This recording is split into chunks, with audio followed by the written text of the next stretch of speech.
रैयारबा तोहरे चलते है सैया पलंगरी में बांध के मारै छै। रैयारबा तोहरे चलते है सैया पलंगरी में बांध के मारै छै। बांध के मारै छै रैयारबा बांध के मारै छै। केतनो कहै छी काइन काइन के तैयो बांध के मारै छै। रैयारबा तोहरे चलते सैया पलंगरी में बांध के मारै छै। DJ Sumit Satish, DJ Sumit Satish, DJ Sumit Satish.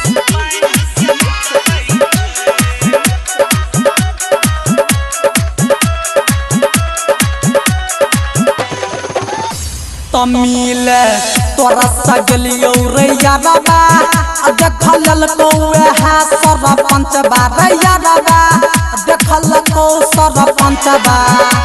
Tamil तोरा सगलियो रैयारबा देखल को सरपंच बा। रैयारबा देखल को सरपंच बा।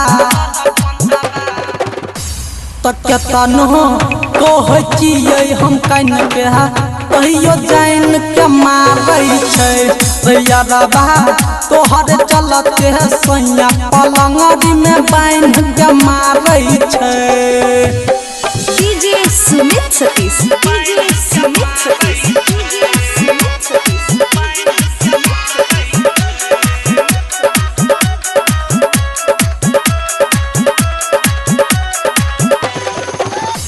तो सैया हमरा सब भेलैया न जाना यारबा करै छियो हम बहाना। रैयारबा करै छियो हम बहाना। तो सैया हमरा सब भेलैया न जाना यारबा करै छियो हम बहाना। रैयारबा करै छियो हम बहाना।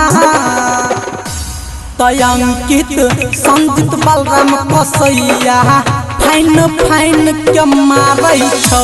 रैयारबा तोहरे चलते सैया पलंगरी में बांध के मारै छौ। रैयारबा तोहरे चलते सैया पलंगरी में बांध के मारै छै। रैयारबा तोहरे चलते सैया पलंगरी में बांध के मारै छै।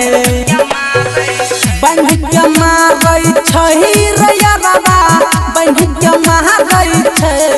केतनो कहै छी काइन काइन के तैयो बांध के मारै छै। रैयारबा तोहरे चलते सैया पलंगरी में बांध के मारै छै। SK recording studio Delhi.